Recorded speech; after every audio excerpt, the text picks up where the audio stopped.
No doubt, without any doubt, Iran will destroy the critical infrastructure that is literally controlled by the West, and, uh, and of course its proxies in the Persian Gulf are partners in the war against Iran. So it will destroy that critical infrastructure, and that will lead to a global economic depression uh, far greater than 1929. What's going on, everyone? Bran here. And listen closely because something serious just dropped. Professor Mirandi just laid out a brutally direct breakdown of where this Iran situation is heading. And it's not the watered down version you're hearing on television. He's talking about a looming ground invasion, a short window of early victories that the media will hype up, and then the part nobody wants to admit, when things start to fall apart. But he didn't stop there. He went even further, making a claim that's going to make a lot of people uncomfortable. According to him, Trump isn't the one truly calling the shots in this situation.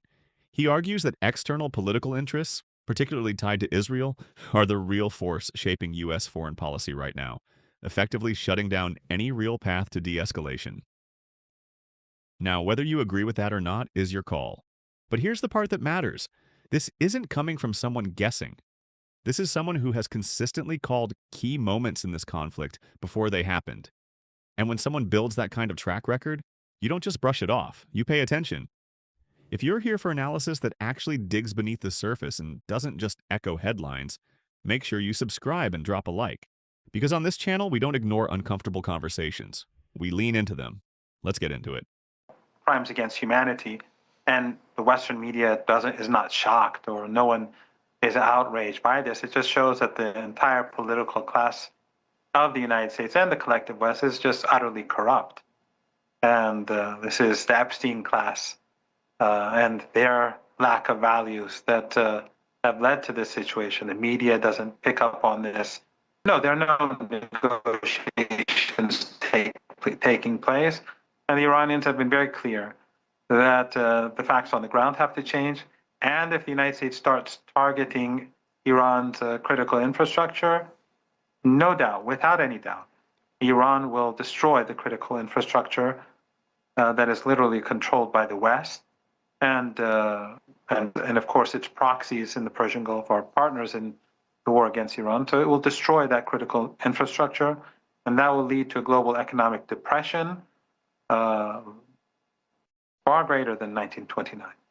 Now, there are already more forces, United States forces in the region. We've seen these thousands of troops moving into the area, and this all comes amid threats of a land invasion. In fact, the United States says that its goals now, and its goals keep changing, but its goals now is to seize Iran's uranium stockpile, as well as seize Khag Island, which is the oil terminal, the oil port that Iran uses to export its oil. With these troops in the region right now, how do you see this playing out? It will fail.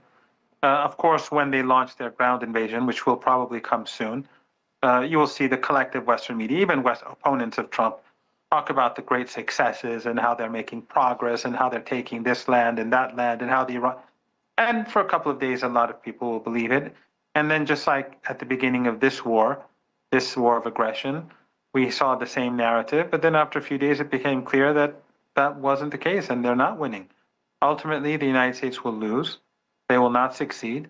And any escalation will bring about escalation from the Iranian side.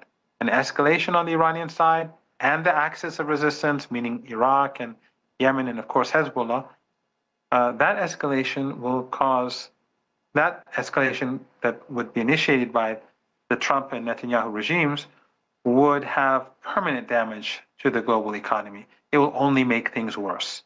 So the more they push and they move down this road of escalation, the more long-term damage is caused to the oil and gas installations and the petrochemical plants and the tankers in a way in which they are irreversible for years. And so it will only make the economic collapse more long-term and more deep for the entire world. And the world will blame the United States and the Israeli regime, and the American people will blame the Israeli regime because they will all know that this war is not in the interest of the United States, and it was imposed on the United States by the Israeli regime. And that, I think, is something that Zionists are not thinking about carefully, but ultimately they will pay the price. Now, there is a possibility that this conflict could expand in the region itself. Iran has already hit targets in Kuwait. It's hit targets in Saudi Arabia as well. We've seen these reports of Iran targeting a United States surveillance plane, the AWACS plane. They were destroyed. Targets in Kuwait, as I said, have been hit as well. These states have also threatened to retaliate directly against Iran. What happens if they carry out their threat? Nothing. These are empty threats. First of all, where were these American assets? Where was the AWACS plane destroyed? It was in Saudi Arabia. Saudi Arabia is a part of this war. They're a part of the aggression. They cannot pretend they're neutral. They're agents of empire. And the same is true with Kuwait and Qatar and the Emirates. They're all agents of empire. And if they strike Iran, then Iran will hit back harder. Iran has already said that any strike on us will be hit. Iran will respond massively with mass power.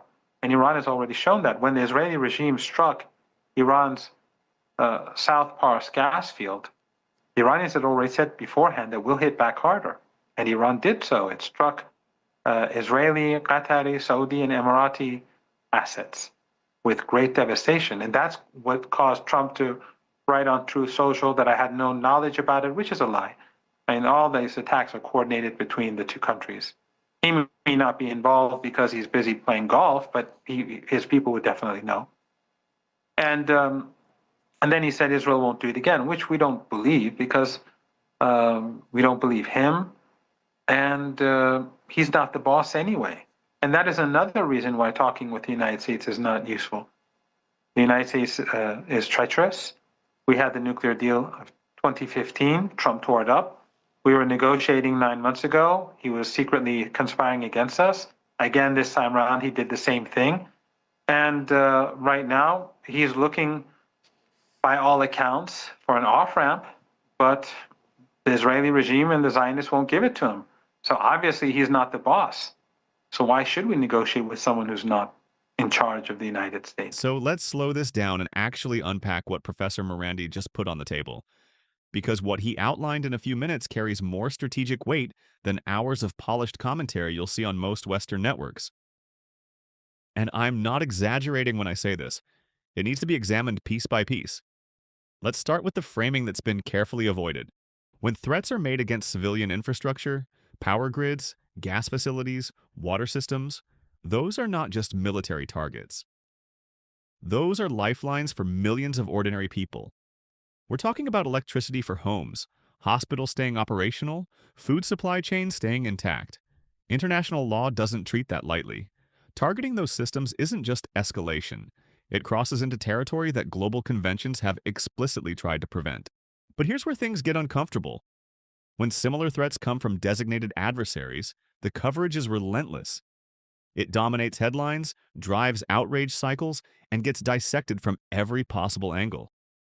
Yet when the same type of rhetoric appears on the other side, it often gets softened, treated as political messaging, strategic signaling, or something to interpret rather than confront directly. That contrast alone should tell you a lot about how narratives are constructed and who gets the benefit of the doubt. Now let's talk about the so-called negotiations. Because if you've been watching closely, you've probably seen headlines suggesting progress. Talks happening, breakthroughs around the corner, optimism in the air. Markets even react to it. But here's the issue. There's a fundamental gap between what's being said publicly and what's happening on the ground. You can't have meaningful negotiations while active military pressure continues. That's not diplomacy. That's leverage. And most sovereign nations, regardless of politics, don't engage under those conditions. The baseline expectation in any serious negotiation is simple. Reduce hostilities first, then sit at the table. Without that, what you're seeing isn't diplomacy. It's messaging. And that messaging serves a purpose. It stabilizes perception. It reassures markets. It signals control, even when the situation itself may be far more unstable than it appears. Now, here's the part people really need to pay attention to, the ground invasion scenario, because this isn't just a vague prediction. It follows a pattern we've seen before. Phase 1. Early wins, quick advances, headlines about progress, confident reporting about momentum. And for a short time, it's real. Modern military capabilities can deliver rapid tactical results. That part isn't in question, but then comes Phase 2, the part that history keeps repeating. What happens after the initial push? Who governs the territory? How do you manage a population that didn't invite you in? How do you stabilize a region that now sees itself under external pressure? These are not theoretical questions. They are the exact questions that have defined every prolonged conflict in the region for decades. And so far, no one has consistently solved that second phase. Now layer onto that the broader regional dynamics. You're not dealing with a single front. You're dealing with interconnected actors, overlapping interests, and a level of escalation that doesn't stay contained. Once things move beyond a certain point, control becomes harder, not easier. Then there's the economic dimension, and this is where the conversation often stays too shallow. It's one thing to talk about short-term disruption. Markets react, prices fluctuate, things stabilize. But physical infrastructure is a different story. If key energy systems, refineries, pipelines, shipping routes are damaged in a sustained way, recovery isn't immediate. It takes time, years in some cases, and the global economy, whether people realize it or not, is deeply tied to the stability of that system. Energy availability isn't just about fuel, it's about agriculture, manufacturing, transportation, and everyday cost of living. Disrupt that foundation long enough and the ripple effects don't just fade, they reshape entire systems. Now let's touch on the role of regional players. Because when countries provide logistical support, airspace access, or operational infrastructure, they're not simply observers anymore. That's not how modern warfare works. Participation doesn't always look like boots on the ground. It often looks like coordination, access, and support systems behind the scenes.